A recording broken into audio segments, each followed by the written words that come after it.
And just like that, we are live.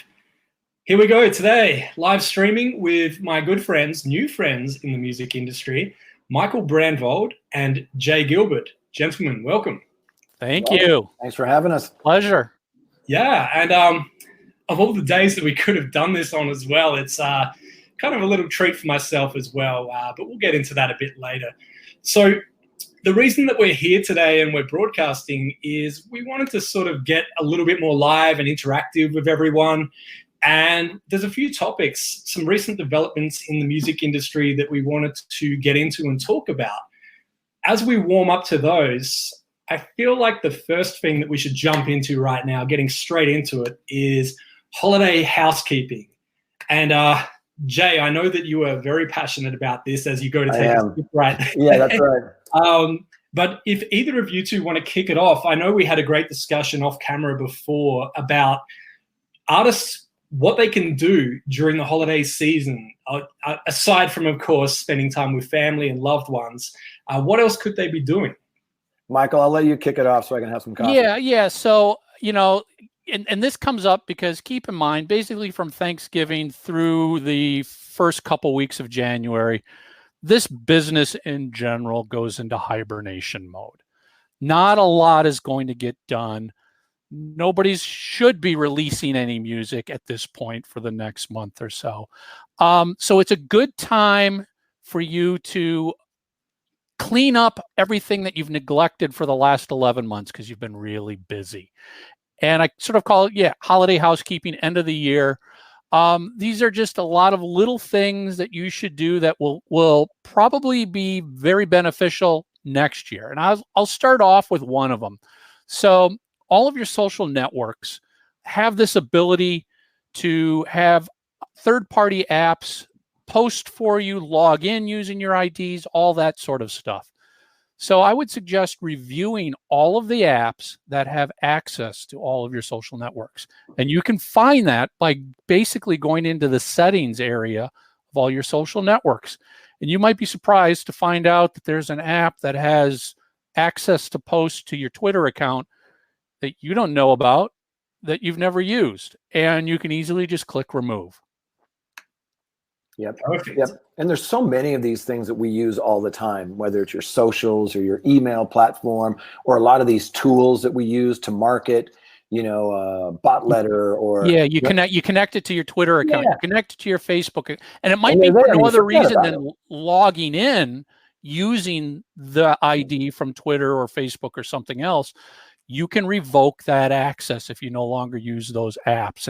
And I do that at the end of every year. And I myself, even though I try and stay on top of everything, I'm like, oh yeah, I remember that app from 6 months ago that I thought was going to be very cool and very helpful, and I've never used it since. Right. Get it out of there, because all that stuff could be a potential hack. Yep. And on the other side of that, and we talked about this just briefly before we started, is there's a lot of folks that have access to your accounts, and you have access to other people's accounts if you're working with them. Maybe you're on their team, maybe you're an admin, maybe it's the other way around. But I think we all want to have this looked at, every few months, but sometimes, we get busy. But if you mark that in your calendar at the end of the year, you kind of do this check-in and you go and look and go, okay, who's got access to my Facebook, Twitter, Instagram, YouTube, whatever? Do they still need access, right? And then on the other side, do I really need to be the admin for this artist or this page? It's just a good idea to just kind of go through all of these different tools, all of the socials, all the DSPs, all of this stuff, and just see where you're at and where you should be, and just make those corrections. And I would add to what Jay just said.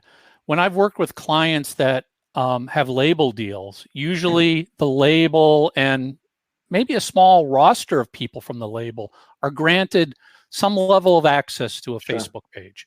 Maybe not admin, but they've got editorial access, they've got advertising, they've got analytics access, all the different levels. You need to go through once a year and find all these people and go, all right, here's 6 people. I don't know who they are, but that says they're with the label, and go follow up. First of all, if you're not on that label anymore, clearly they don't need access. Right. But if you're still with the label, check in with whoever your A&R project manager, whoever the lead is, and ask them, who are these people and do they still need access? And if they don't, remove them, because quite often a lot of them are interns, and interns come and go. Yeah. The only thing I would add to that, Michael, is that a lot of the artists that I work with have PR firms that have access to the back end of, say, their Facebook or through their MailChimp or Constant Contact or something like that. It's the same thing. It's just putting an exclamation point on what you just said. Just go through there annually and see, do these people really need to be still on my team here? And obviously, when you do a lot of shows, you're going to probably have venues and promoters that want advertising access. They can't post anything on your page, but they can spend money to promote a show. But obviously, it was for a one show 6 months ago.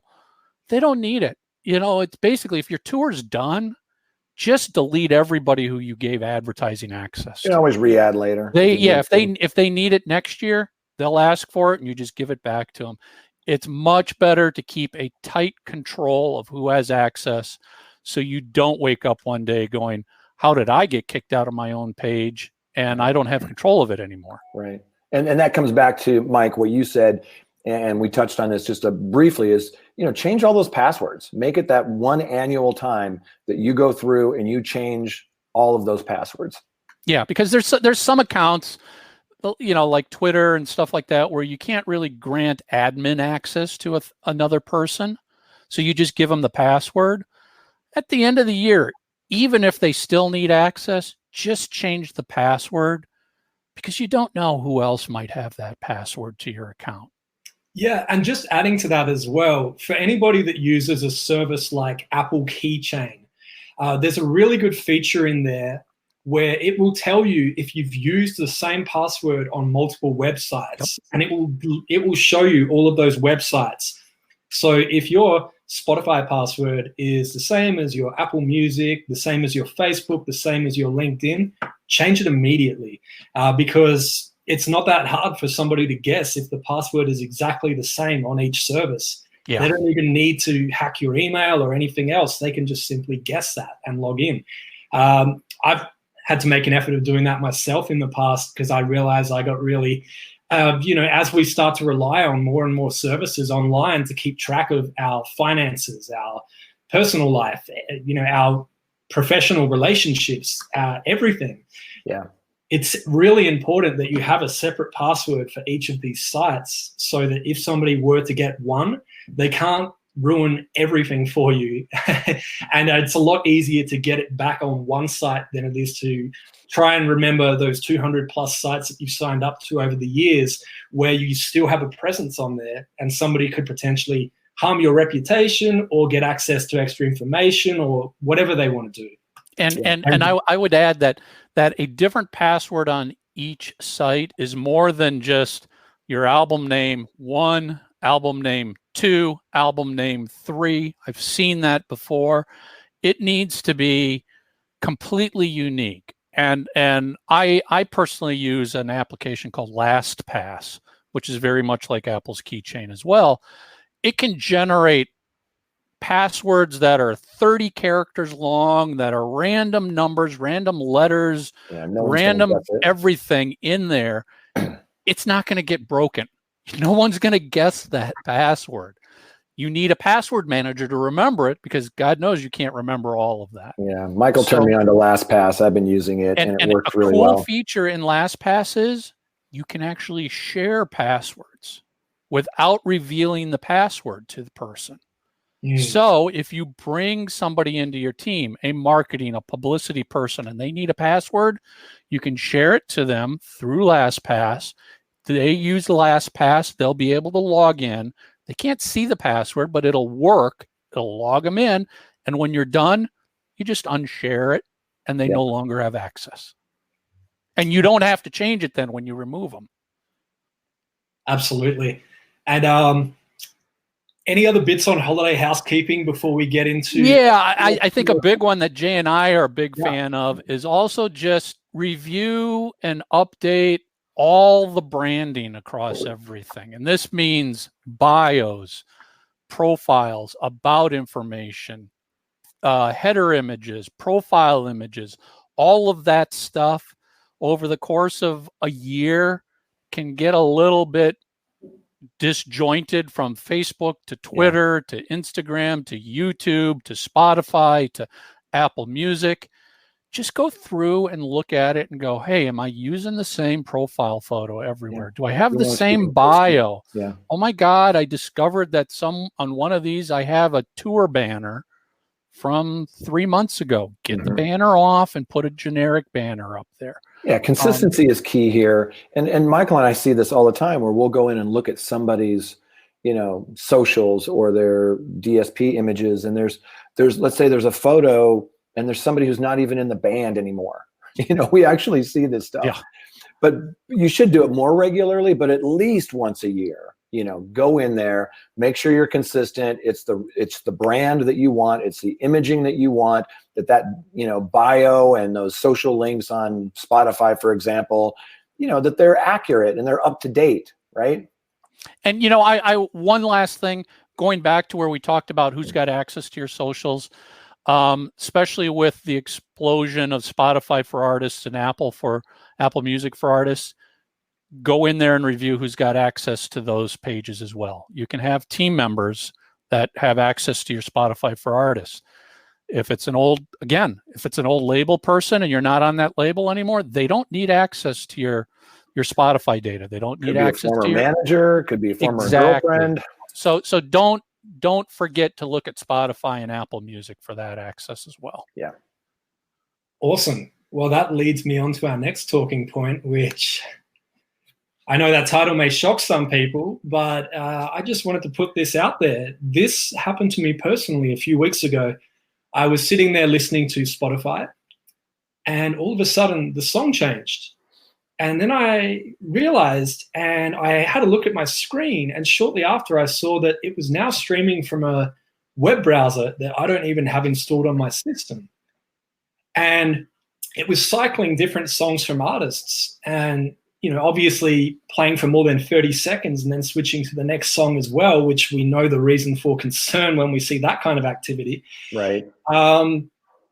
Fortunately, they didn't delete any of my playlists. They didn't do anything else while they were in there. Very quickly, because I happened to be listening at the time, I was able to go in to Spotify.com, log in, change my password, number one, straight away.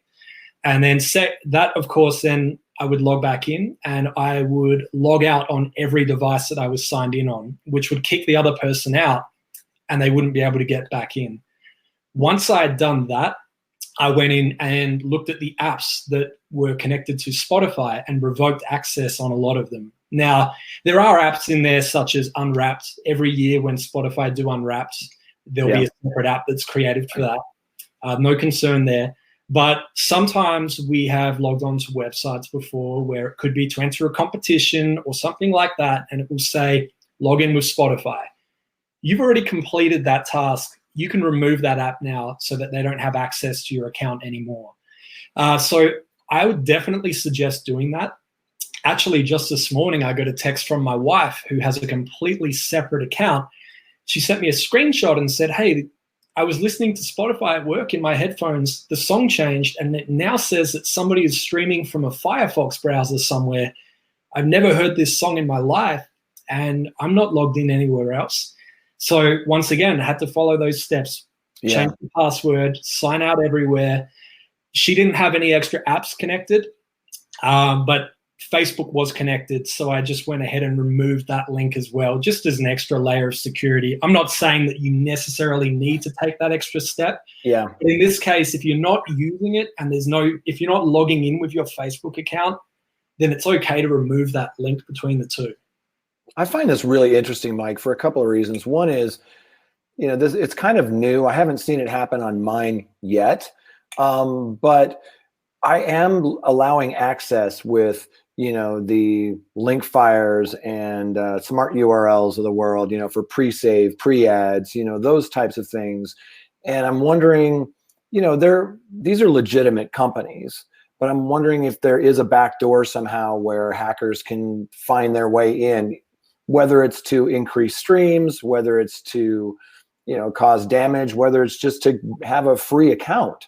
But I find all of this stuff really fascinating. I think we should, stay on top of this and see where this leads, because, you give anybody a chance, to mess with something, and they will. They'll always look for a way to game the system until the door gets shut on them. It's human nature.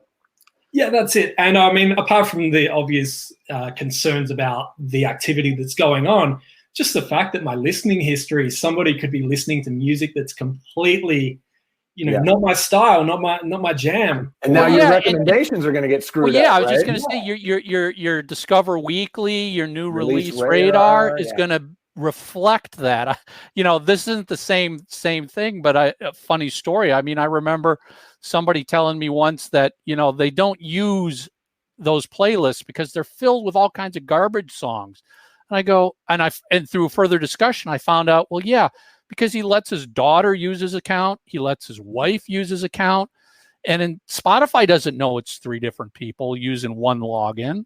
Right. They think it's just one person. So it jumps from Judas Priest to some children's music. Right. And you can't turn it off like you can on Amazon. Like Amazon has this great feature where if you've got your kids using it or your wife using it, it's going to take into consideration everything that you're browsing, right? Everything that you're buying. But you can go in there and basically turn off stuff, which I think is awesome. I wish they had that on, Spotify, Apple Music, Deezer, et cetera, so you could really fine tune, because, we use these services a lot for work.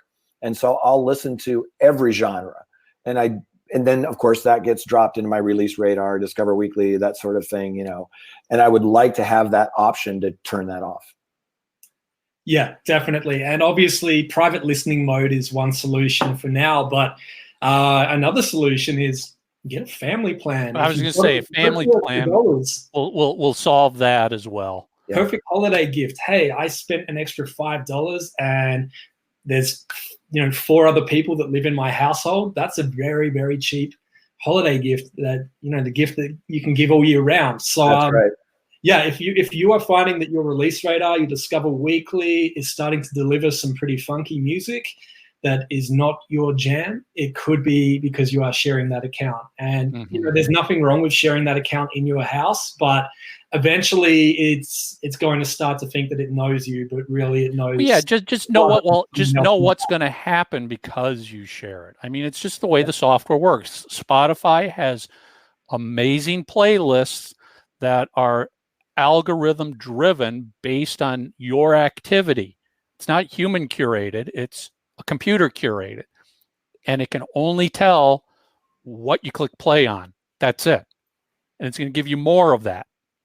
Mike, you got to tell this hacker that he needs to be part of your family plan so he doesn't screw up your algorithm. I won't say the name of the song I played because the title is pretty racy. Yeah, well, that's a nice way of putting it, let's say. But let's just say that I sent them a big FU by playing a song with that in the title just before I kicked them out. Nice. The last thing that would have been playing if they were actually listening. Well played, sir. Good move. Well played. Good move. Now, I felt pretty good about that. I go, you know what? No, they deserve this. They know what they did. This was no accident. So, yeah, that felt good. It was a little bit of fun, but even better to regain full control of my account. You know what? We were talking about families and sharing streaming accounts and playing each other's music in the house. I feel like we could jump onto this next. Smart speakers. Yeah. And the fact that they're listening and they don't necessarily know who's speaking at all times. But what's your opinion on smart speakers? Do you guys use them? Have you? I use all of them. I have all of them on my desk, so I have to be very careful what I say, and I can turn them off. When I talk about them. I'm a big fan of smart speakers, and my concern is really about, how do I get my music, meaning my artists, to have their, like if you say play music by this artist, I want my artist to come up. I want my release to come up. And it's a lot of it has to do with metadata, right? Delivering the right metadata. But if you have a slight accent, sometimes it won't find what you're looking for. Or you have to do it phonetically. There are artists that I will ask it to play and it can't, but if I say the last name phonetically, it'll play. Now, to be fair, Apple has been very open to receiving feedback so they can get it to their engineers. Kudos to them. David Dieterer, who runs the Amazon Echo team in Seattle, he's been very open to, they want to correct all of this stuff. But going forward, metadata is delivered in so many different ways from so many different sources. As an industry, we need to get together and figure out what fields we're all going to deliver. So without going down that rabbit hole, look, they're all amazing. When you talk to the folks at Amazon, they'll tell you that, the number one thing that people ask for besides children's music is chill. Well, what is chill, right? If you ask for jazz, is that traditional jazz? Is it smooth jazz? Is it, so we have a long way to go. I think Amazon is quietly in the background building these amazing smart playlists that are, like play me the best songs from the year I graduated, or, things like that. It's becoming less about genre and more about mood and lifestyle. I think it's really, really exciting. And then the last thing I'll say is I ordered this Atmos player. And if you haven't heard Atmos, it's the theater sound. Like when you're in a theater and you can hear the cup breaking behind your head, it's not surround sound. This is a digital thing where they can place the sound in different places in a space, right? So the Amazon is coming out with an Echo device that plays Atmos in a couple of weeks. And I'm really interested in hearing, how that sounds. But these smart speakers are evolving so fast, and there's so many different kinds, and there's so many different brands. I think it's really exciting, but I think we're also still, it's in its infancy. Yeah, I love smart speakers. Like Jay, I've got a couple of them here that I have to be careful what I say, or they'll start talking back to me.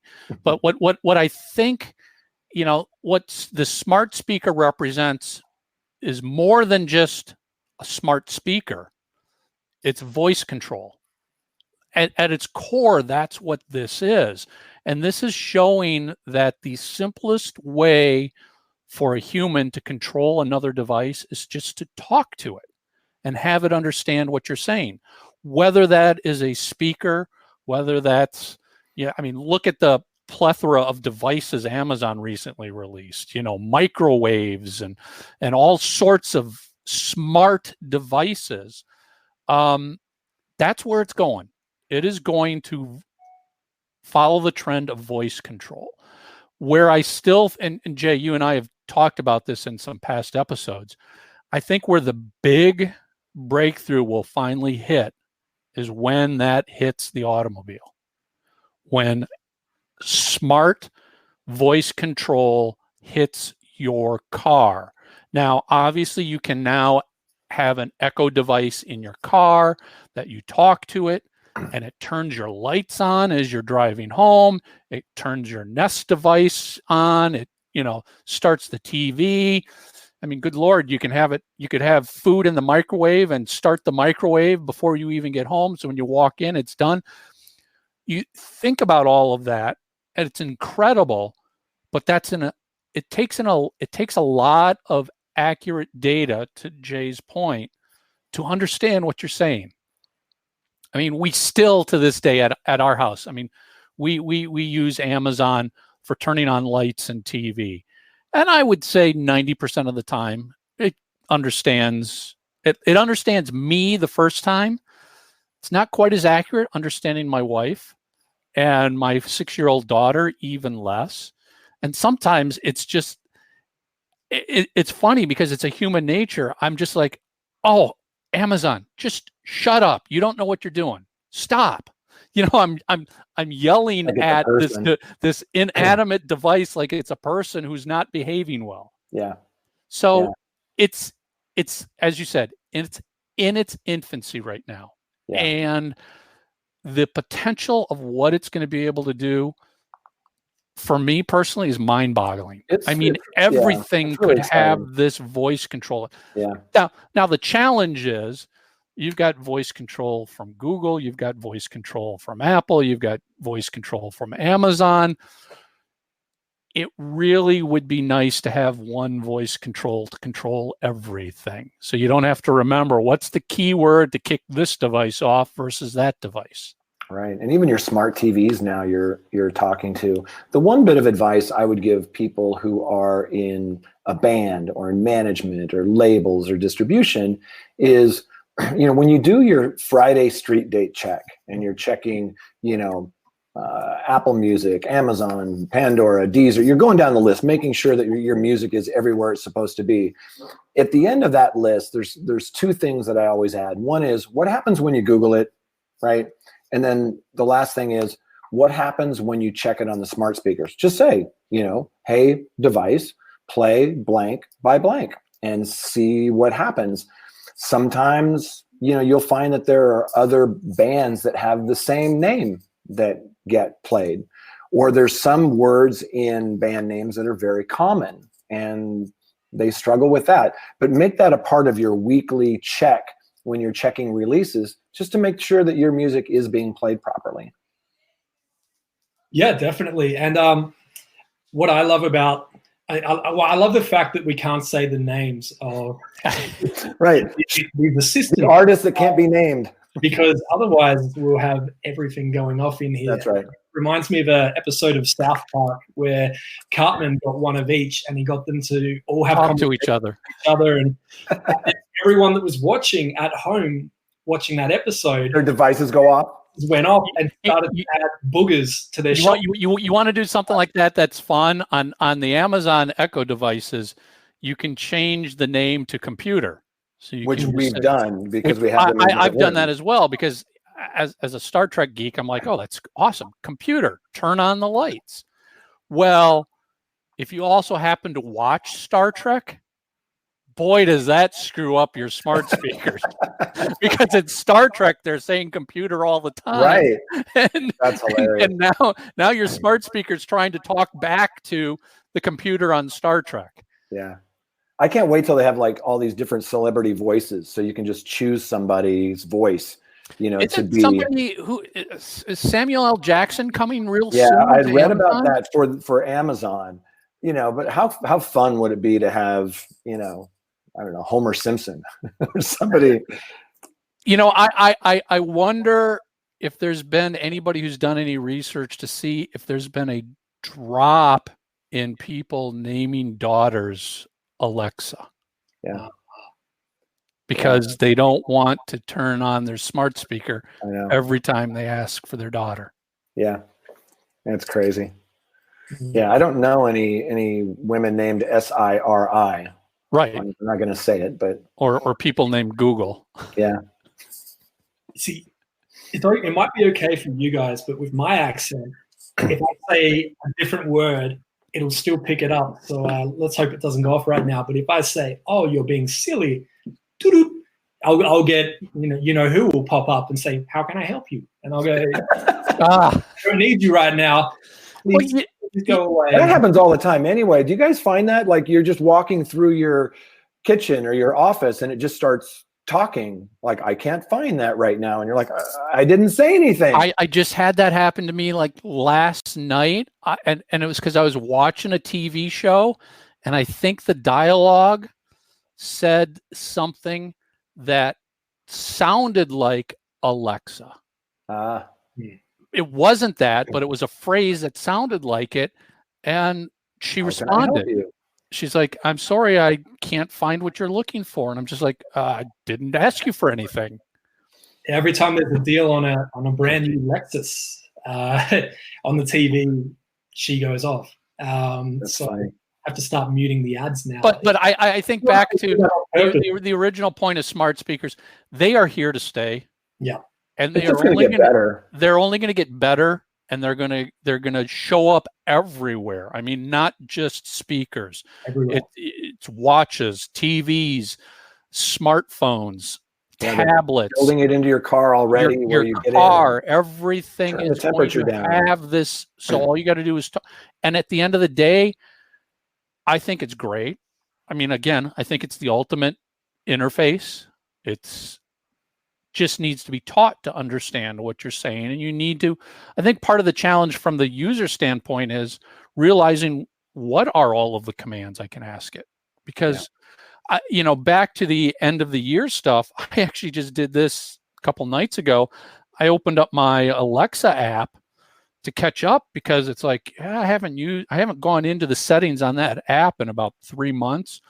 God, the features that have been added to it, and you can connect this and adjust that and create voice profiles and all sorts of other stuff. Create your own skills. Yeah. All sorts of things you can do. So, I encourage you also to stay on top of whatever device you're using. Go into the settings for that app and see what is being added and what's new. This is going to be some amazing stuff. Yeah.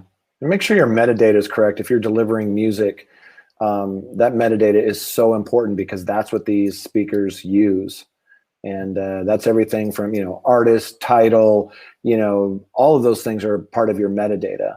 But it's crucial that you work with, if you're doing it yourself, if you're going through a DIY distributor like a CD Baby, TuneCore, Symphonic, things like that, always make sure that you're looking at your metadata. And when you're submitting music, let's say for Spotify for artists, you fill out a lot of that metadata yourself. And it's super important when it comes to these things. Do you guys think we're approaching a point where artists need to maybe second guess an album title, a song title, if it's difficult to even pronounce, that the average person looks at it and goes, I don't even know how to pronounce that, let alone pronounce it the correct way. Or it's too common. Or yeah. So, I mean, do. For years we've been at the point where it's like, all right, when you pick a band name, you got to see what the Google search results are for your band name. And is it still available on the social networks? Are we at that point where you now have to start thinking about, is the song title too hard for the average person to pronounce? What's interesting about this is it is new in the way that we now have these voice assistants and all these smart speakers and all these devices we talk to. And moving forward, we're going to be doing more talking and less actual typing and necessarily even looking at a screen to listen to music.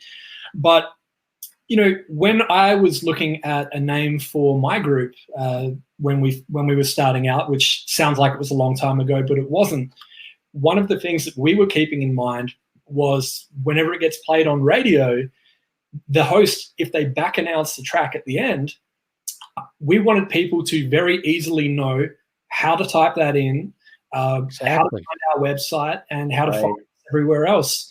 So, it's always been important. Obviously, there's some artists out there that can get away with having a really unique name and they can teach everyone exactly how to pronounce it. Yeah. I'm not saying that this will apply to all artists, but if you're starting out and you're all about capturing every opportunity and being able to say it in a conversation and have people go, oh, yeah, okay, I know how to find that. Yeah. Oh, let me spell it for you or write it down on a piece of paper and hand it to you. Just keep that in mind. Right. It shouldn't be an odd spelling or something that, people, you want to make it as easy as possible, right, for people to find it. One of the things, Mike, that you had in your book that I've been telling people for a while, and I think it's really smart, to Michael's point, things are evolving and changing in the business. Like, make sure you don't have a super long intro of your song, because that can lead to more skips, right? The old adage, don't bore us, get to the chorus.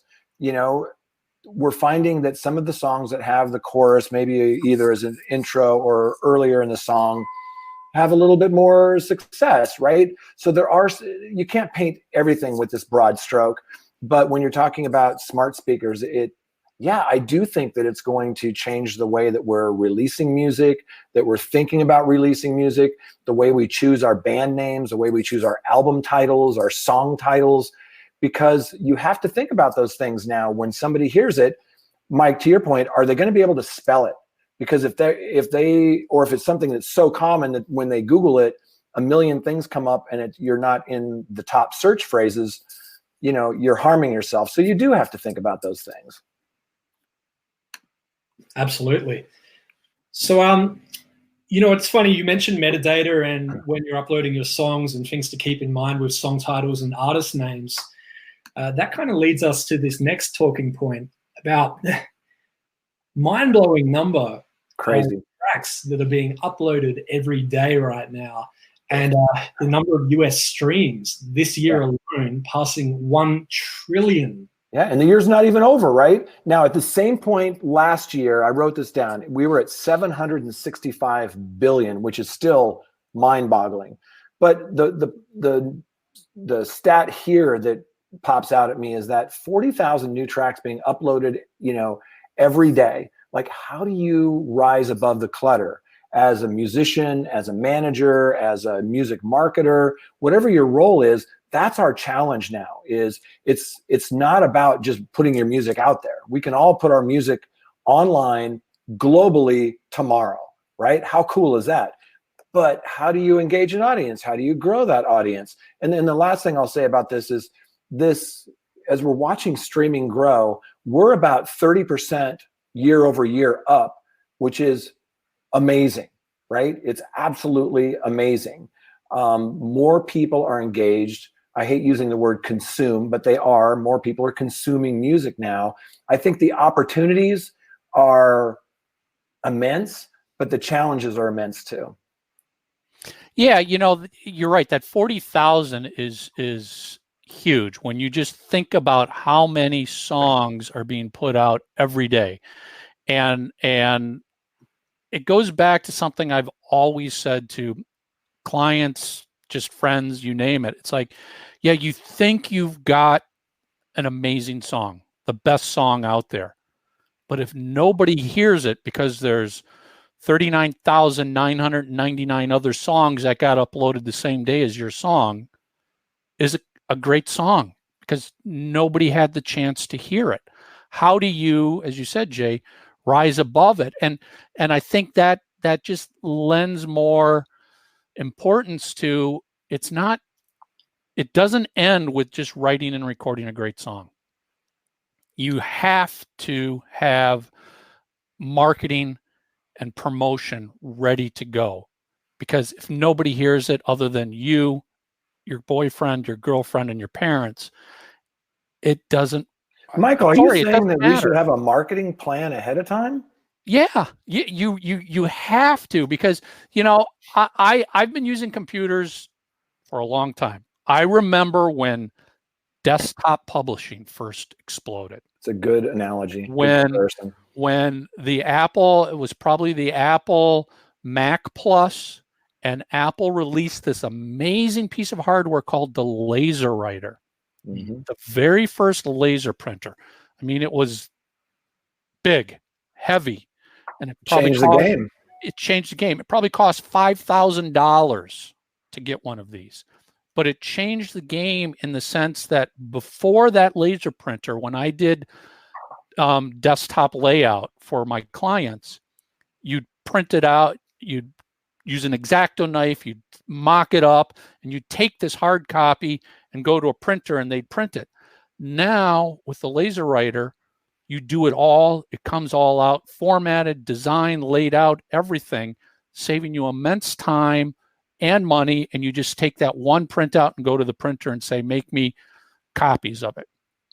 But when that happened, everybody became a desktop publisher. Yeah.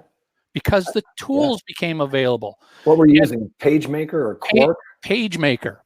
Probably the PageMaker 1.0, if you think about it. I remember those days.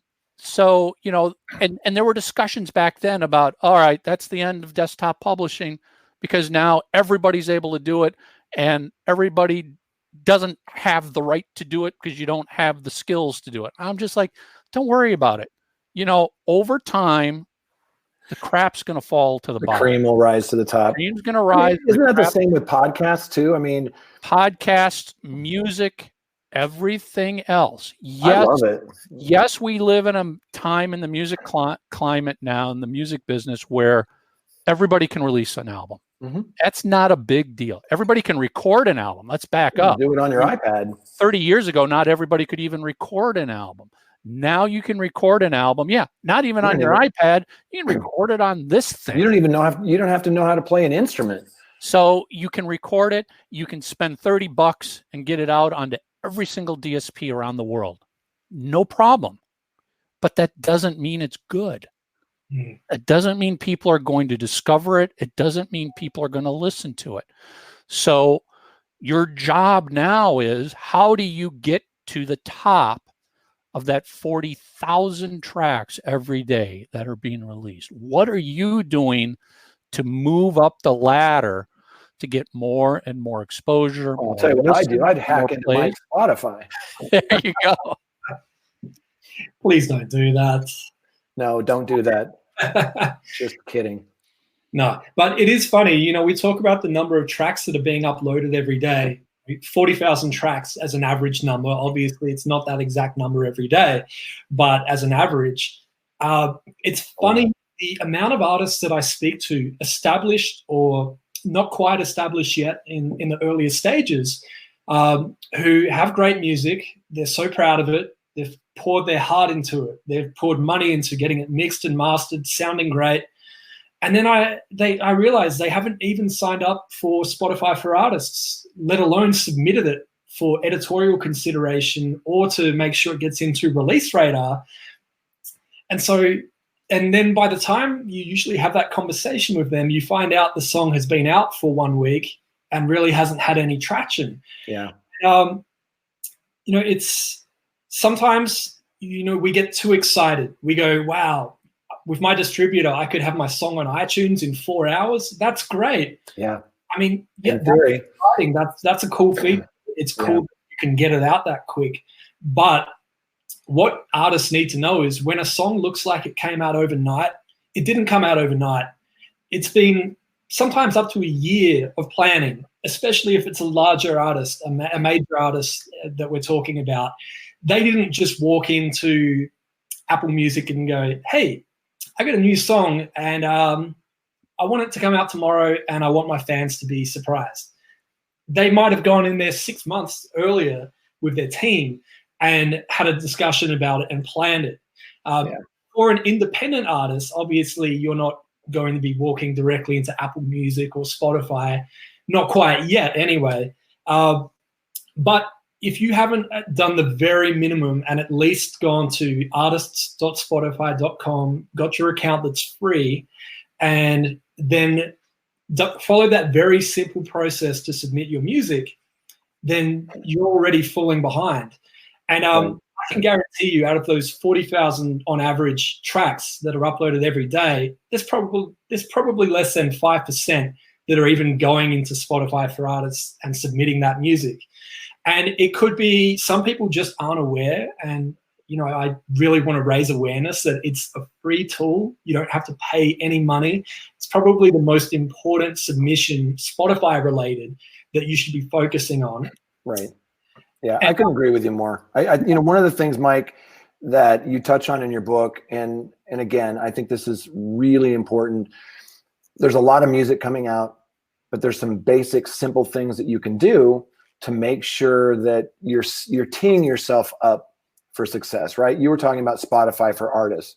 Well, that's really important. But when you hear music, whether it's on the radio or online, you don't go looking into playlists to find that music. You go to that artist page, and we'll use Spotify because that's the example we're talking about. One of the things you talk about in your book, and Michael and I stress this to people all the time, and I'm talking about people who are DIY all the way up to established artists that should know better, is you've got an opportunity there, right? You've got an opportunity for an updated bio. You've got an opportunity for, some really great images. You've got an opportunity for your social links. There's all of this stuff. And it's one of the ways that will help you when people go to that artist page and go, gosh, I've never heard of this guy before. Oh, well, here's, in the artist pick, there's kind of here are the songs you should be listening to. I can click on about and go, oh, I can learn about this. I can see what they look like. I can read a little bit about it. I can go to their socials. These are simple things that get neglected on every level. Absolutely. And, I always tell the artists, I go, it's another home. Sometimes it's the first place that people actually find out more about you. So as a listener, if I hear a song that I like, I go directly to that artist's profile. And this isn't just Spotify. This is wherever I'm listening. Apple Music, YouTube, wherever. This goes on. I click on their name. I go to their profile. I want to find out more about them. I hope their bio's up to date. If I see a few photos, that might give me an idea into their personality, their sense of fashion, what their live concerts look like. And then most importantly, links that are correct and working to their social media. So I can go, you know what? They seem like a fun person. I'm going to follow them on Twitter and Instagram and see what else they're up to and what else they're doing. So you really need to make it easy for people from that first point when they discover you to follow you in other places and continue to follow you and discover you, because they're not just discovering your music, they're actually discovering you as a person as well.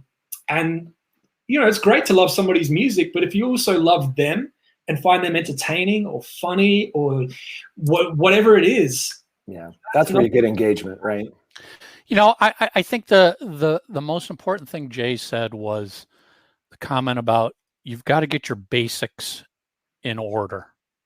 And that's the number one thing that I see over and over and over again. Are artists who want to go out and do the newest, hottest, coolest, let me do this. I'm putting all my effort into this. And I'm like, but you don't even have a basic email list. You don't even have, your YouTube page doesn't even have a bio on it. You haven't even customized the channel landing page. Get these basics taken care of across all of the different channels that you need to be. And you really only have to do that once, maybe once a year. At the end of the year, you check and update all those channels, but you do that once. And now you've got all that basic stuff taken care of. All the groundwork is finished. You'll look professional. Now move on to the next rung of the ladder and move up and move up and move up. You can't start at the bottom and jump all the way up to the top, to the 10th floor. It doesn't work that way. There is no secret success to get from here to there overnight. I mean, we've all seen these people. We've all heard about it. It doesn't work. If it did, every single artist would be multimillionaires, because it's just a matter of following a formula. Yeah. There's no formula. It's work, and work starts with getting the basic building blocks in order. If you can't do the basics, you're not going to be able to continue and do all the other fancy stuff that happens. Because quite honestly, all these other things that you want to try are probably tied into some of those basic building blocks that you haven't set up properly. And then you're sitting here going, well, I'm trying to troubleshoot why this isn't working. Oh, it's because I got the wrong name down here in this setting. Go through the basics. I know it's not sexy. It's not fun, but you got to do it. You've got to update photos. You've got to update bios. You've got to update titles. You've got to do all of that stuff first. Yeah, shortcut. A long-term strategy as well. I mean, once you've done this and you've set it up and you've got the basics in place, you can go back, like you said, once per year. That's it. That should be enough. If your bio updates more frequently, maybe you need to look at a more general bio instead of dropping the name of the next track in your bio each time. But what I've seen a lot of artists do is very simple, have a checklist. And whether it's a piece of paper that they've made multiple copies of, and every time, they have a new release, or once a year, they just run down that checklist and go, okay, Spotify profile, are my links correct? YouTube, is everything correct? And make sure that, your website especially, the amount of times that artists, I'll find them and I'll I'll like something about their music, I'll like their track, I'll hear their album. I go and find their website because I'm trying to find other places that they are online. Most of the time I go to their website, the link is, the domain has been taken down because they didn't pay their bill of $20 for 2 years or whatever, which is crazy. I've seen that so many times. It is so sad, Mike, isn't it? It's just sad to see somebody who's like, wait a second, your website isn't even working, and it's been this way for 6 months. And they don't Is even know anybody paying attention? Here's the thing about it, right? Right now, that website costs you $20 for 2 years, just as a rough idea. It could be less, it could be a little more. If you take off as an artist, you can be sure that when you go to claim that domain in a few years from now, somebody else is going to sell it to you. $10,000. Yeah, it'd be a lot more. And I know it may, artists aren't necessarily making a lot of money, but that is one investment. I would say go claim that domain for your artist name as quickly as you can. And just, even if it's just sitting there and you're not using it and it's just a placeholder, at least you know that if something takes off in your career and people are going to start looking for you, you've got that place for them that they can always find you. Regardless of what happens in the future, you always have that website. That's right. Go there and find out where you are now. Think of the domain name as owning real estate. Yeah. That's the equivalent of in the real world. A domain name is like you bought a street corner and it's yours. You don't have to put anything on it. You can leave it a vacant lot if you want, but you own the land and it's there for you to do anything you want. If you don't buy it, somebody else is going to come along, buy it, build something else up there. And if you want in, it's going to cost you more. Domain names, as you said, Mike, they're cheap. I mean, I probably own over 100, 200 domain names. Just buy them. Maybe in 3 years, you're like, I never did anything with it. Okay, then you can let it go. But buy that domain name, sit on it, own it. It's yours. The same goes for Facebook profiles, Twitter accounts, all of that stuff. Grab the Gmail address that you might need. Sit on those things. Because if something starts happening, as you said, Mike, some fan, here's a perfect example. When I was working with KISS and we built and launched KISS's website, it's kissonline.com now. But when we launched it back in 98, we had to launch it as kissonline.net because a fan owned kissonline.com, and it took probably 6 months to a year of negotiations to acquire the domain from the fan. Yeah. It happens. It still happens. It's very real. You save yourself a lot of headache and a lot of expense if you just plop down that $10 right now, buy that domain. And back to Mike, your original point, when you buy it, hit the little checkbox that says auto renew the domain. Yeah. Then you don't have to worry about it expiring because you forgot to pay it. I can't tell you how many clients I've had who, I'm like, your domain's down. What happened? Like, you probably got a renewal. Check your spam folder. Oh yeah, here it is. What can I do? I'm like, go in there and see if you can renew it. Hopefully nobody scooped it up while it was sitting there.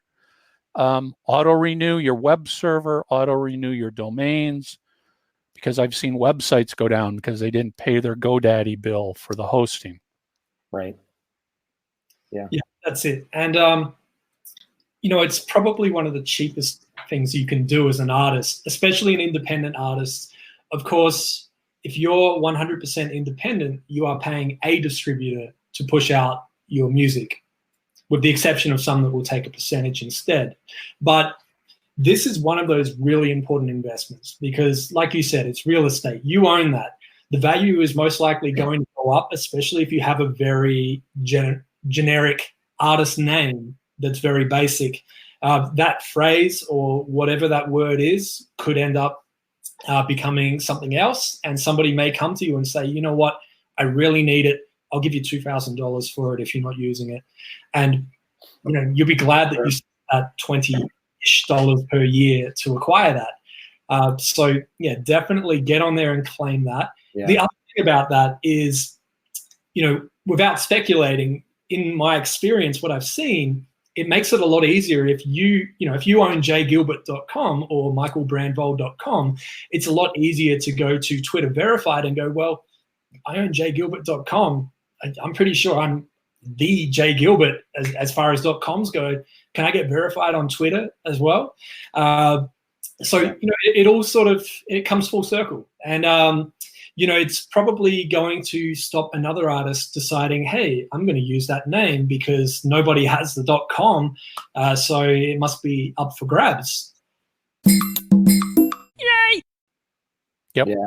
Yeah, I would encourage people to actually use their domain and their website. So many times, Michael and I will see an artist page, and it's basically buy my album, see my show, buy my album, see my show. It's a lot of bands in town notifications, or it hasn't been updated. The image of the band has somebody in there who's not in the band anymore. This is something that anybody on any device can find you. And you don't have to build a very robust website. You want people, in my humble opinion, to get off of that site as soon as possible, to go see your show, go, experience your music. But if you've got a domain, if you've got a website, man, you gotta use that thing, and you gotta make sure that it's up to date, because it's a reflection on you. Well, add that to your year-end housekeeping. There you go. Here's one that I didn't get to mention earlier. Go on your website, go verify that contact form that somebody built and installed on your website for booking the band actually works. Go send a message and see where it ends up. You might be surprised. It's not going to you. It's going to some old band member who's just deleting it. Right. Verify that stuff on your website. Verify the links to your social networks are working. Verify the link to your Spotify page works. Verify your Bands in Town link works. Are you the owner or are you admin? Because that can lead to problems. And we've seen it before, where you lose access to your socials, to your website, because you allowed somebody else to do it for you. To your exact point, I'm dealing with a client right now who many years ago had a woman volunteer to build and host his website for him. And that's great. A lot of times you don't have the money, so it was done for free. Well, looking into it for him, I've discovered the domain name is under her control. The website is hosted under her GoDaddy account. I said, listen, you've got no control. You can't do anything with this.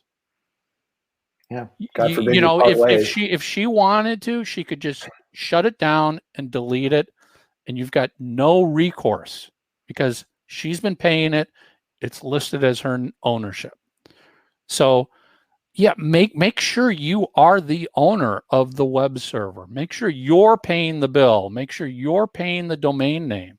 Somebody else can be building it and maintaining it, but make sure you retain ownership. And to that last point, when you sign a contract, and I've seen this not just in music, but many places, don't sign away control of your domain name when you sign a contract. You would be surprised how many people try and slip that in as a little clause in the contract that gives the new person control for the period of your domain name and your website. You don't want to do that.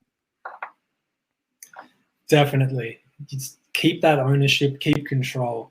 And like you said, if it's in the contract, you can simply say, no, I would prefer to keep control of my website. If we can take that out, I'm happy and I'll sign now, but we need to take that out first. Or change it to, I will retain ownership, but for the period of this contract, I'll be happy to grant access to somebody else, but I will not change the ownership. Admin, the ownership of the domain.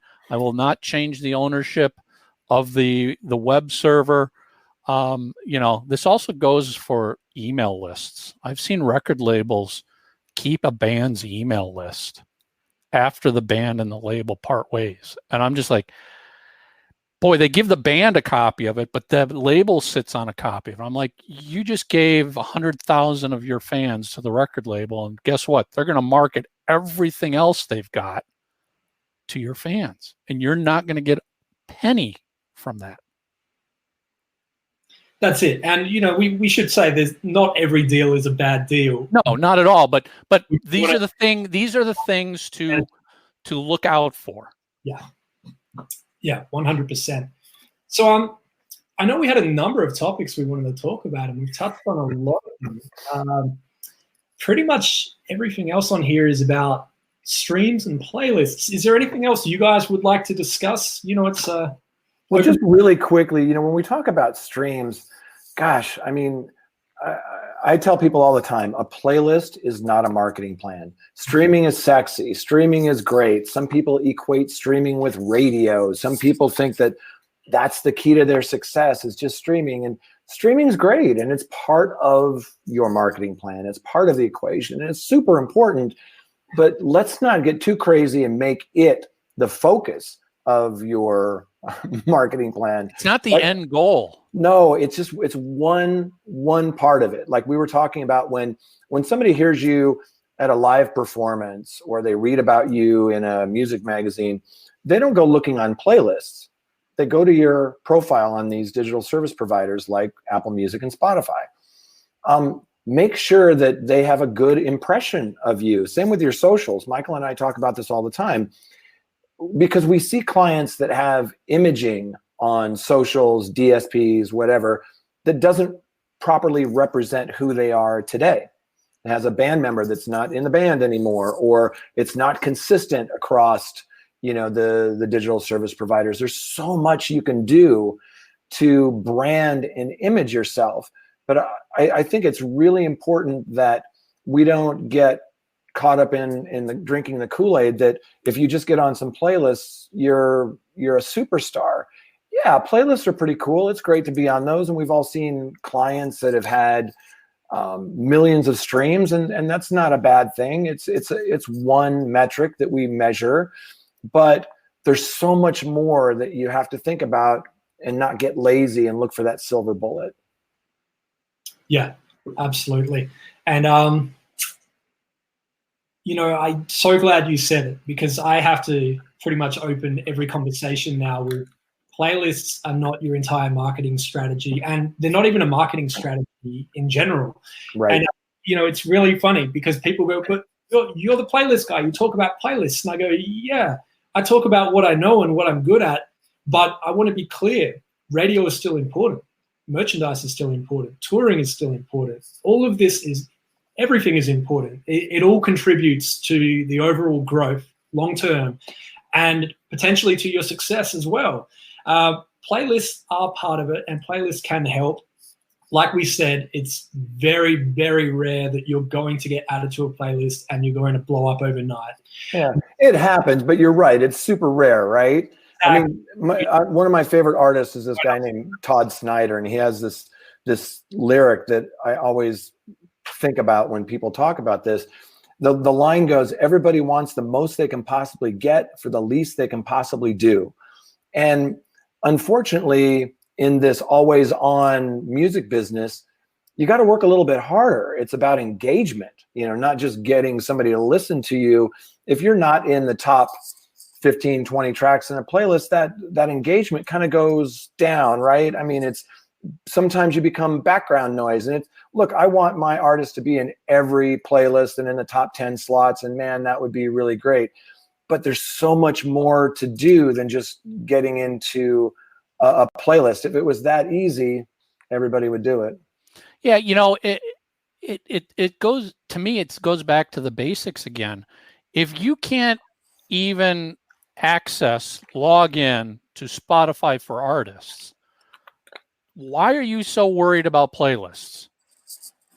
If you don't understand how streaming works, if you don't understand your contract with your label and what are you going to make from that stream, what do you think is going to happen here? There is a lot of hype around playlists. And I'm not saying it's not warranted, because it is a very valuable part of the whole process. But to sit here and go, that's my magic bullet, and if I hire the right promoter, he's going to get me added to all these playlists. Well, what do you understand what that means when you get added? Because you just got added to a 5,000 song playlist and you're 4,999 in the list. Yeah. You're all excited. You paid the guy to get you there, but you're not getting any streams from it. Do you understand why? Do you understand what you need to do? Do you understand the social media aspect of going out and driving your fans back to that playlist? Oh, you don't have any fans. Oh, okay. Well, then let's back up. Stop worrying about playlists, because playlists aren't going to find you fans.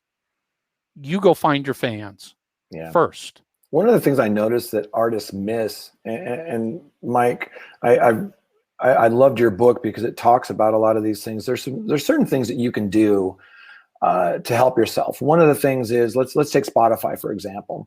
You know, that artist pick, right? When somebody goes to your artist page, like when I hear a new artist, I don't go and look for playlists that they're in. I go to their artist profile on whatever digital service provider, Apple, Deezer, Amazon, wherever I'm at, right? So let's use Spotify as an example. You can go in and change that artist pick, and you can make that the tracks in the right order that you want people to discover you in, and just simple things like that. That when I see people who aren't doing the basics, you know, it's frustrating for me. But remember, this is one tactic in a larger arsenal of having a marketing plan. You know, what are you going to do for publicity or sync licensing? You know, what are you going to do to support your touring? How are you going to grow your audience? You know, there are a lot of people out there that would love your music if they heard it, right? The number one reason people aren't buying your music or streaming your music is because they haven't been exposed to it, right? How do you reach that audience? Those are the tactics that interest me the most.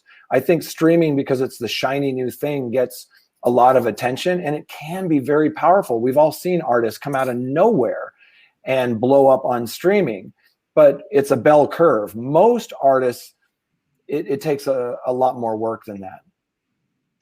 Yeah, absolutely. It's, you know, it is a lot of work, and, you know, sometimes there's multiple reasons why people don't get to that next level, and sometimes they don't know what work is involved. And that's why we're all here to tell you what you should be doing, where to focus that time. We understand that, you know, if you're in the early stages in your career, you're still working a day job and doing music in your spare time. Some established artists still have day jobs because they want that money to fall back on, so that they don't feel like they need to constantly create and force that creativity. But, you know, there's people out there like us. There's many people out there that are just giving you this information and just saying, hey, if you've got some free time, here's what you should be doing. And like we've said, claim those profiles and just have a presence on there. Show people that if somebody's logging onto Deezer in France and they hear your song somehow, they click to your profile, they go, oh, okay, they've uploaded the photo, their bio's on here, they're obviously paying attention. Yeah, I'm going to follow them and see what else they're doing. And, you know, you only have to do that once. Claim it, get that photo in there, get the bio in there, and then we can get to the once-a-year checklist if you need to update little bits and pieces. But it really is that simple. You know, boil some coffee, book out 2 hours of your time on a quieter week, or just book it out anyway because it's so important.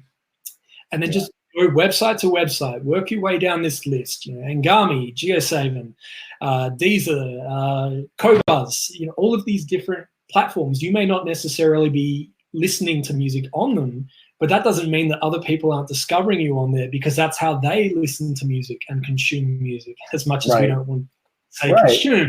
I think that's a good point, Mike. If I can interject really quickly, I think that's a point that a lot of people miss. They'll just throw up you know, a Spotify link or something. It's so easy these days to just grab a smart URL, whether you're paying for it or getting it for free. There's several services out there. You know, I love Linkfire and I love Smart URL, and you know, I think that there's so many great services that will aggregate all of those different services in one link that you can use everywhere, right? I think the services are out there for you. Make it easy for your fans, to find you wherever they are, whatever country, whatever DSP they use.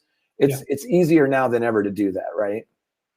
Yeah, absolutely. And just to mention some of those DSPs that I said before, I have no doubt my pronunciation was totally off. You could blame it on the accent, but to be honest, I haven't ever heard a voice ad for them, so I'm not sure how to say it. But I encourage everybody to, write in and tell us the correct pronunciation. Please, because I'm sure I got at least 4 out of the 5 incorrectly. I'm pretty sure I know how to say Spotify. I've had a lot of practice saying that over the years. Yeah. But let's see. What else do we have here? We're going a lot longer than we planned on here. Are you guys okay to hang around a little bit longer? Sure, a few more minutes. All right, let's do it. You know what? This one got my interest, and to be honest, I actually had to do a little reading about it to understand exactly what happened here. But who would like to kick this one off? I'd like to kick it off, and I'd love to hear what you guys think. I started hearing about this quite a while ago, and basically, for those who haven't heard of Direct Shot, and not to pick on them, but basically the majors and the major indies, they all kind of decided something that was pretty smart, and that is, why should we all have separate distribution facilities and back ends when we could share that, right? In theory, that makes a lot of sense, and it's something that the industry was talking about for years. Well, they finally did it, but unfortunately, there have been a lot of problems. There are shipments that never made it. There are shipments that come with no packing slip. I mean, I love the one where they're like, well, we ordered 14 copies and we got 14 individual boxes with one CD in each box. Things like that, which it really affects physical, right? And it affects mostly the independent stores, like your Music Millennium or Amoebas or whatever's in your neighborhood. And I've been kind of following this story, and I just thought it was a blip, that it would be solved and then we would move on. But then I went to the Music Biz conference, in Nashville, which happens in May. And this last May, people were still talking about it. And then just about a month ago, a friend of mine was still talking about it. So I reached out to a dear friend of mine, Terry Courier, who runs Music Millennium, a great record store in Portland, Oregon. And I know he has strong opinions about these things. And he's a smart guy. So he wrote an op-ed for an industry trade email that I do called Your Morning Coffee. And I got a flood of feedback from that. And most of it was people saying, yeah, my store is going to go under because I can't get the shipments I'm ordering. Are they doing this on purpose to kill off physical goods? There are actually people who think that, right? And they're not. This is not intentional. But it's a debacle on a massive scale where the shipping of product, CDs, vinyl, to mostly independent record stores is an absolute mess. And this is on top of people going into a record store, their local record store, and saying, hey, do you have this music by so-and-so? Oh no, that's streaming only. It's like, oh my gosh, folks, you've got fans that consume your music, whether it's a download still or, streaming, physical, however they're consuming that music, you got to make your music available to everybody, right? And you're just killing off independent retail, who is the lifeblood of the industry that brought all of this to being healthy. And now you're going to bite the hand that fed you. So the bottom line is, Terry, wrote this op-ed. It's still a mess. There's still record stores that aren't getting their shipments, or they're getting wrong shipments, or they're not getting their new releases on street date. It's an absolute mess still. Jay, have you talked to anybody who's like determined or attempted to determine what happened exactly? Where did the fault lie in this? Because as you said, in principle, the idea makes a lot of sense, but it also is an idea that takes incredible planning in advance to avoid a screw up. Yeah. I talk to folks that I know, I worked at Universal for 18 years. I worked at Warner Music for 5 years, and I still talk to those folks. And man, they're so frustrated that this has gone on as long as it has, and they're trying to get it fixed.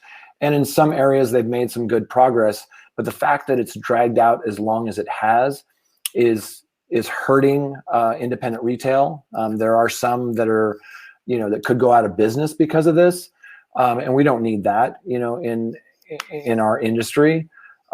It's really a challenge, and there's some finger pointing, I was going to say, is this at the stage now where, because it's majors and major indies, that people are covering their ass, basically? It's like, oh crap, I can't be the one to take the fall for this major screw up. It can't be me personally. It can't be our company that is the one responsible for this screw up.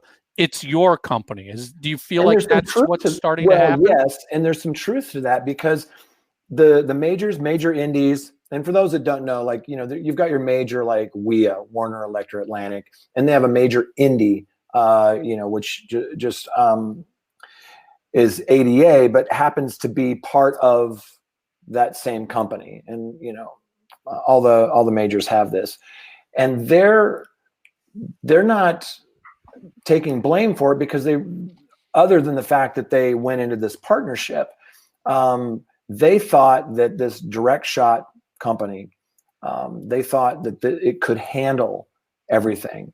But there's so much that goes into logistics. And it's been a challenge. And there's two things here. One, there's that initial challenge and those problems, but two, fixing them. And that's what's been the Achilles heel here, is that it's taken so long to fix that now it's doing a lot of harm to the industry. And look, these are smart people. They're out there trying to fix all of this. But as we're in this new music industry, we talk about streaming a lot, right? And, downloads a little bit less. Internet radio is still out there. There's still other ways that people consume music.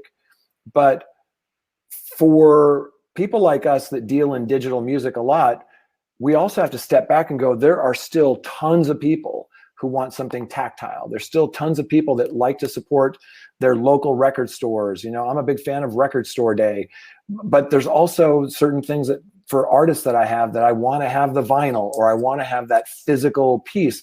It's still a very big part of this industry. It's not an all digital industry. And I feel like those in independent retail right now feel like this is kind of a slap in the face to them. It's not intentional, but it is a huge problem in the music industry right now. Does this fall on Direct Shot? Are they the ones that oversold this, weren't prepared, promised what couldn't be delivered? I don't know if that's true, but that's what the general consensus is when you talk to folks from the majors and major indies. They're saying that this was not executed properly. I don't know what happened. I wonder if it'll ever be discovered. I mean, this could be one of these things where, nobody takes blame, but we all acknowledge that it was bad. Yeah. It's really quietly in the background becoming a larger mess. I know there's a piece coming out on Billboard. I think Glenn Peoples is writing it. That's going to be out pretty soon about this situation. So, to be continued. But man, what a mess. Yeah. And, as I mentioned, I'm still just sort of reading into it at the moment. So I appreciate you both giving a little more insight into exactly what's happening there and what has happened so far. It's, it's funny. You mentioned the whole physical retail side of music. And I mean, it's not necessarily dead by any means. I mean, yes, seeing CDs getting pulled out of retail stores and things like that. But, that happened to vinyl, that happened to cassette tape, but then vinyl made a comeback because it became cool. It became a collector's item. One thing that artists always forget is you can sell your album on vinyl, on CD, on cassette tape, and people will buy it even if they have no way of playing it or listening to it. Right. It becomes art. It gets hung up on the wall, or it's just a collector's item that they like to keep. It was a purchase that made them feel good at the time, or they were at your show, they had a great time and wanted to spend. Yeah. Maybe they got it signed at the show. It comes with a download card, a lot of them, so you can have the digital music too. You put it up in your office and it shows how cool you are, whatever it is, right? When I go to shows, I want to support those artists that I go see. And when I go to the merch table and they've got a really cool piece of vinyl or something, I want that. I want to, put that on my wall, or, I happen to have a turntable, but even if I didn't, I would want to support them with that. And it's something cool you can get signed. And yeah, it's really a challenge for independent artists right now, because it's a digital world, but yet people still want souvenirs from shows. People still want to connect with you. And if you're an Uber fan, and all of us are for certain artists, we want to support them in a way that's beyond just streaming their music. Yeah, absolutely. And, the cool part about it, somebody purchases that album or that single or that EP at your show, and they go home and they start streaming your music. So you've just made this extra little piece of revenue, this extra piece of income for yourself, and your fan feels good about it. They're happy. And, there's no reason why you can't have both. I mean, look at Taylor Swift. It's a pretty extreme example, but I went into Target the other day and there were I'm sure there were at least 4 deluxe versions of her most recent album, all different covers, slightly different to each other, numbered. Limited edition 1, limited edition 2, etc. Yeah. There's big money to be made if you're offering something that is exclusive, that is unique. And I had a conversation recently, and I forget who it was with, but it was a really cool idea that this band had, where at their show they announced that, hey, we got copies of our latest album over there, or we've got copies of our EP. And if you purchase it, there's actually a song on there that is exclusive. It's the only place that you're going to be able to hear it right now. They sold out of everything that they had at that gig because the only place I'm going to hear it is if I buy it now. I want that. I want to own that. I want to be the first, because we all love to be the first. Yeah. And surely enough, that song went on streaming 2 to 4 weeks later. Nobody was mad because they still had it first. Yeah. So, and that's just one of many creative ideas that are out there that will help you to sell those physical goods, sell those CDs, bundle those download codes with that T-shirt. People may not use the download code, but they still appreciate it. And it's cool to know that if they wanted to get your new song a few days before it goes up on streaming, they've got that download code and they could do that. Yeah, I'm still a big fan of physical, and it still has its place. There are a lot of us that listen to a lot of digital music, but I worked in record stores for a long time. I worked at Tower Records, and I worked at Rising Sun Records, and I still love that. And when I go to shows, I want to support those artists, at the merch table, right? And I still think there's a market for it. And vinyl is definitely come back to some degree, and it's super cool, and I like it. But I think you're short-sighted if you don't cover all those bases. Don't leave anybody out in the cold. If somebody wants to consume, your music, whether it's download, streaming, physical, vinyl, whatever it is, I think that you need to make that available. Yeah, absolutely. And it's funny, I was just looking at the comments that came in from Demigod, who said, downloads, I am now downloading on streaming. That's correct. But at the same time, downloading the song offline, as soon as you stop that subscription, you're losing it. Obviously, what we're talking about is physically owning that MP3 download to own file. It's yours. No matter what happens, it's there. And this kind of takes us back to the early iTunes days, where you would purchase the song, but then you would be able to burn it onto a disc, burn it onto as many discs as you would like, to have one in the car, one for home. And now it's you can download it offline onto your devices once again, but it is tied to that subscription. And as soon as you cancel that, and not just music, the same with Netflix and Hulu, who both have offline mode now. Mm-hmm. The second that subscription ends, those downloads, you've only got a few days left, and then they're gone. Yeah. So I agree. I still love owning music, and maybe that's the DJ in me coming back out. It's been a few years. But just to be able to go, I love this piece of music. I'm going to purchase it so that I always own it to listen to, and anytime I want to play it, I have that song there at my disposal in my library.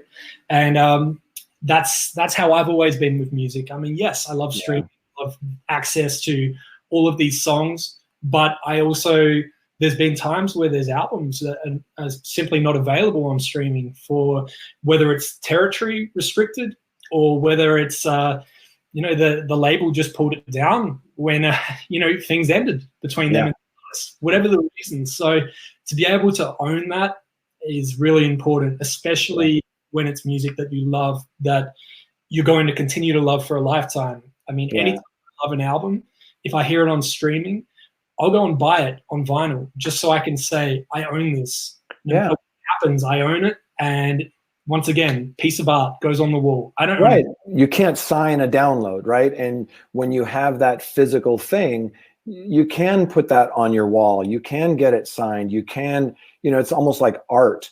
And it's a different configuration, but it's also a different level of, the fan experience. And I think by not making that available, you're limiting yourself. And I think the artists that get it and that are successful, they look at their fan base and they provide all the different products for their fan base. Yeah, absolutely. People are going to, however people want to get your music, however they want to engage with you, just give them options. Some people will, and I feel like the ultimate goal for an artist is not so much for somebody to buy your music or even to buy your t-shirt, but for somebody to willingly take that t-shirt and wear it out proudly. They're marketing you. They're doing that because they love you and they love your music so much that they're prepared to pay for that piece of advertising, that t-shirt, and wear it out, which is just mind-blowing to be able to see that level of support. It's funny, artists are so focused on, I need to get this number of streams, this number of playlists. Yes, that's cool, that's important, but to actually have somebody wear your t-shirt proudly is different kind of engagement, right? That is the big goal. That is a lifetime fan right there. They're going to buy your merch. They're going to buy those physical CDs. They're going to stream your music. They're going to tell people about your music. Yeah. Give me 1,000 of those over 100,000 people I don't know. Any day of the week. Yep. Give me the real ones, the lifelong fans. And I'll 100%. Give back to them. Yep. Yeah. Very cool. And Jay, I noticed that you dropped off for a few seconds. I did. No, so I don't know where I went. We've clicked the wrong button, didn't you? But maybe it's a sign that the party may be over for us. I don't know what happened there. Well, is there anything else you guys wanted to add? Otherwise, we'll jump into telling people where they can find you and follow you and all that good stuff. Cool. I don't. I think we covered a lot of really good stuff. A lot of ground. Yeah. All right, cool. So in that case, let's start with Michael. So what we'll do is if you wanted to tell people where they can find you on Twitter, then Instagram and LinkedIn, I'll put them up on the screen as well here. All right. So Twitter is Michael SB. Mm-hmm. And Instagram is Michael Brandvold Marketing. And LinkedIn is, there you go, it's M Brandvold. I don't think LinkedIn has any short, nice user IDs like the others do yet, but there you can find me there. And you can find me on michaelbrandvold.com. And I've got links to everything on there: Facebook, Twitter, Instagram, YouTube, you name it. Perfect. And once again, another example of owning your .com, because you can just tell everyone michaelbrandvold.com and all the links are there.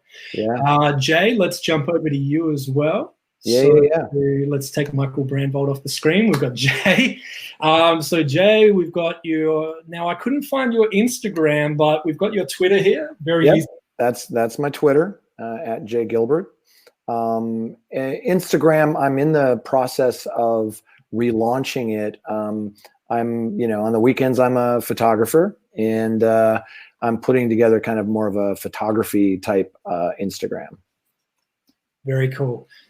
And LinkedIn as well. I mean, it's a little bit that's a long one. But yeah. Fortunately, there's not too many Jay Gilberts on LinkedIn, so you should be very easy to find. And obviously, I'll be directing everyone in the comments as well with some clickable links to make it easy. Thank you. Yeah, the only thing I would add to that is I do a weekly music industry kind of trade email called Your Morning Coffee, and you can subscribe for free. Take a look at that. And, Michael and I do a snazzy little podcast. Every week, Music Biz Weekly Podcast, and you can find that everywhere you could find podcasts. Yep.